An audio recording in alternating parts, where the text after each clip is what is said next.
एक दिन की बात है। एक किसान अपने खेत के पास स्थित अनाज की कोठी में काम कर रहा था। काम के दौरान उसकी घड़ी कहीं खो गई। वह घड़ी उसके पिता द्वारा उसे उपहार में दी गई थी। इस कारण उससे उसका भावनात्मक लगाव था। उसने वह घड़ी ढूंढने की बहुत कोशिश की। कोठी का हर कोना छान मारा, लेकिन घड़ी नहीं मिली। हताश होकर वह कोठी से बाहर आ गया। वहां उसने देखा कि कुछ बच्चे खेल रहे हैं। उसने बच्चों को पास बुलाकर उन्हें अपने पिता की घड़ी खोजने का काम सौंपा।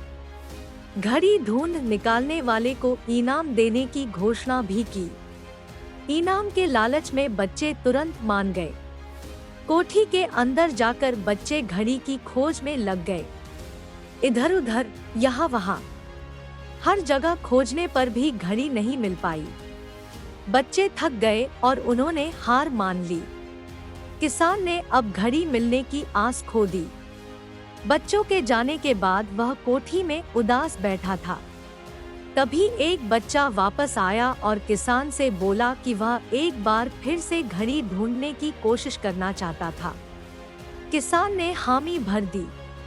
बच्चा कोठी के भीतर गया और कुछ ही देर में बाहर आ गया। उसके हाथ में किसान की घड़ी थी। जब किसान ने वह घड़ी देखी तो बहुत खुश हुआ। उसे आश्चर्य हुआ कि जिस घड़ी को ढूंढने में सब नाकामयाब रहे, उसे उस बच्चे ने कैसे ढूंढ निकाला।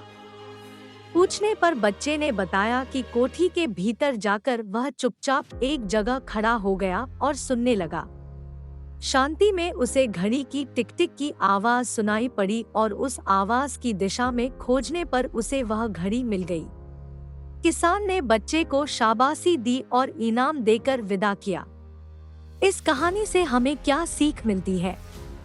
शांति हमारे मन और मस्तिष्क को एकाग्र करती है और यह एकाग्र मनस्थिति जीवन की दिशा निर्धारित करने में सहायक है।